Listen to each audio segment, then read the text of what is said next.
ലളിതസുന്ദരമായ ഭാഷാ പ്രയോഗങ്ങൾ, കണ്ണു നിറച്ചും മനസ്സ് നിറയ്ക്കുന്ന മാന്ത്രികം, അതായിരുന്നു ചങ്ങമ്പുഴ കവിതകൾ. എവിടെ തിരിഞ്ഞുന്നു നോക്കിയാലെന്തവിടെല്ലാം പൂത്ത മരങ്ങൾ മാത്രം. ഒരു കൊച്ചു കാറ്റെങ്ങാൻ വന്നു പോയാൽ തുരുതുരെ പൂമഴയായി പിന്നെ. എറണാകുളം ജില്ലയിലെ ഇടപ്പള്ളിയിൽ 1911 ഒക്ടോബർ 10 ചങ്ങമ്പുഴ തറവാട്ടിലെ പാറക്കുട്ടി അമ്മയുടെയും തെക്കേടത്ത് വീട്ടിൽ നാരായണ മേനോന്റെയും മകനായി ജനനം. ഹൈസ്കൂൾ കാലഘട്ടം മുതലേ കവിത എഴുതുവാൻ ആരംഭിച്ച അദ്ദേഹം കോളേജ് പഠനകാലത്ത് ശ്രദ്ധേയനായ എഴുത്തുകാരനായി മാറി. സാധാരണക്കാർക്ക് പോലും വേഗം വഴങ്ങുന്ന ഭാഷയിൽ ചങ്ങമ്പുഴ എഴുതി. പ്രണയവും വിരഹവും സ്വപ്നവും ജീവിതവും ഒക്കെ ചങ്ങമ്പുഴയുടെ തൂലികയിൽ പ്രമേയമായി.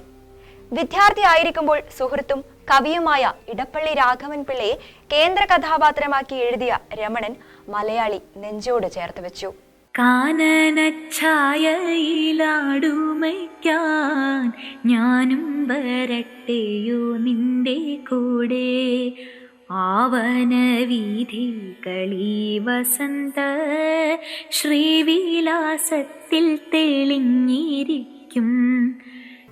മണ്ണിനോടും മനുഷ്യനോടും ചേർന്ന് നിന്ന അദ്ദേഹത്തിന് അക്കാലത്ത് തനിക്കു ചുറ്റും അരങ്ങേറുന്ന ഉച്ചനീചിത്വങ്ങൾക്കെതിരെയുള്ള പടവാളായിരുന്നു തന്റെ എഴുത്തുകൾ.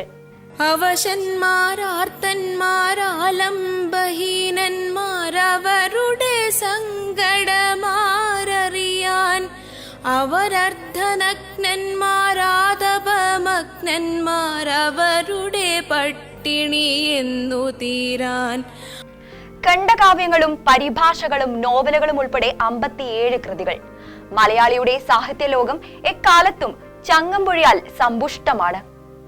നക്ഷത്രങ്ങളുടെ പ്രേമഭാജനമായും കാവ്യഗന്ധർവനായുമൊക്കെ മലയാളിയുടെ മനസ്സിൽ നിറഞ്ഞ ഓർമ്മയായി ചങ്ങമ്പുഴ ഇന്നും ജീവിക്കുന്നു. അവരാർദ്രചിത്തന്മാരപഹാസപാത്രങ്ങൾ അവരുടെ ദുരിതങ്ങളെങ്ങൊടുങ്ങാൻ, ഇടതെങ്ങി നിറയുന്നു നിയമങ്ങൾ നീതികൾ, ഇടമില്ലവർക്കൊന്നു കാലുകുത്താൻ.